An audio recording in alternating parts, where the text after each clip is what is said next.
Good evening. I'm Chief Ron Lawrence with the Citrus Heights Police Department, and I'm going to preliminarily give you a very brief overview of what happened here tonight, and then I'm going to turn it over to our Public Information Officer, Lieutenant Chad Morris.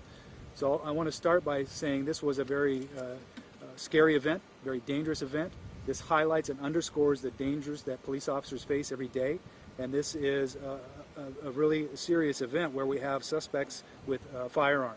So our officers earlier today got a call of a man with a gun in the Macy's parking lot. We found the suspect, a single male adult, white male adult. We confronted that suspect. The suspect opened fire on our police officers. We have one officer who was shot in the uniform. He was checked out at the hospital later and is going to be okay, but was not injured. Unfortunately, the officer's dog, his canine, police canine, took a round to the face. The dog was shot in the face and later transported to the hospital. He's currently under medical care. I hope that you'll all pray with me that the dog will be okay. That is a big concern of ours right now. The suspect engaged our officers and shot at them. Of course, our officers returned fire, and that suspect is now deceased. We don't have a whole lot of information about him at this point because we're just at the beginning of our investigation. But at this point, I'll turn it over to Lieutenant Morris. But again, this is just yet another example of how dangerous police work is, and our police officers did a fantastic job tonight. They did exactly as they were trained to do, and unfortunately, in today's world, we're confronted with dangerous suspects who are armed, not just here in Citrus Heights, but frankly across our state and across our nation. So with that, I'll give it to Lieutenant Morris. Thank you, Chief. I'll just take this off real quick. Lieutenant, 1 second. Okay. Lieutenant, if you can hold that, so put it in the phone. Lieutenant Chad Morris, Citrus Heights Police Department. Good evening. I'm just going to reiterate and kind of expand on what the chief already mentioned. Just before 7:30 this evening, our officers responded to the area of the mall here for a shots heard call. They arrived on scene and had word that a male who may have had a firearm was fleeing. They encountered that suspect, and he immediately engaged and opened fire on our officers, striking our canine in the face, and our officer actually sustained a bullet wound or a bullet through his uniform. Both were taken to area hospitals. The canine is currently at the vet undergoing medical treatment. Our officer is okay, luckily. The suspect obviously engaged our officers returned fire, and the suspect is deceased.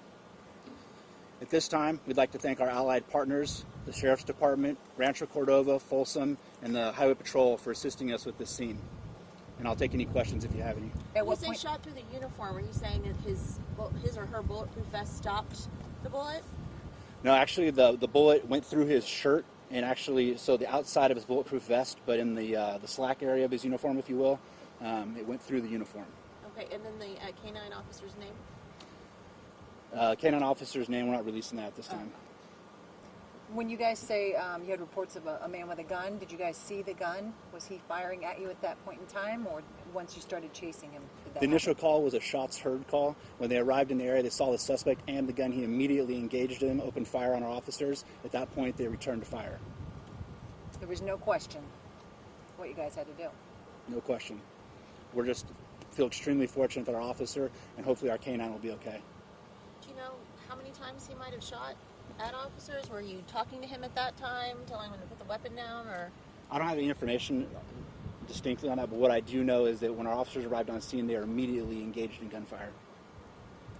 Were you guys concerned about the well-being? I mean, this is a huge area. I mean, protecting people. It sounds like there was a lot of bullets. Were you worried about the community? That's absolutely a concern of ours. The moment we heard that the call involved a man with a firearm and there was a shots heard call, our officers responded code 3 to the scene for that particular reason, to protect life and the citizens.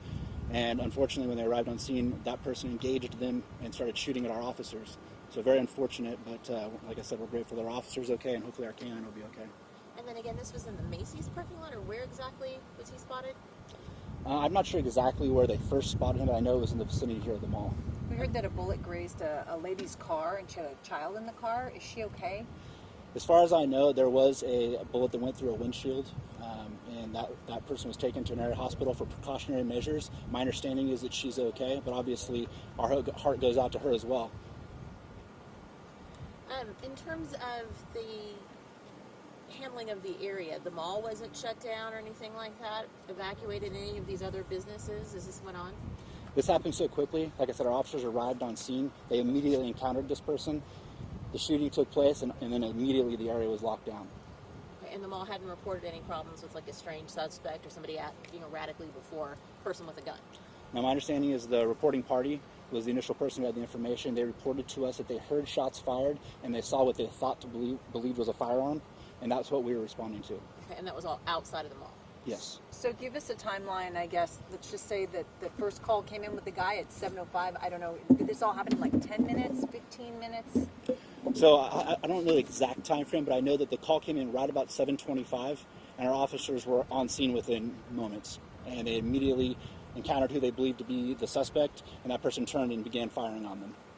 We know how many officers originally responded? I don't know the exact number, but I know with this type of a call, pretty much our entire patrol team would have been en route. And how many people is that?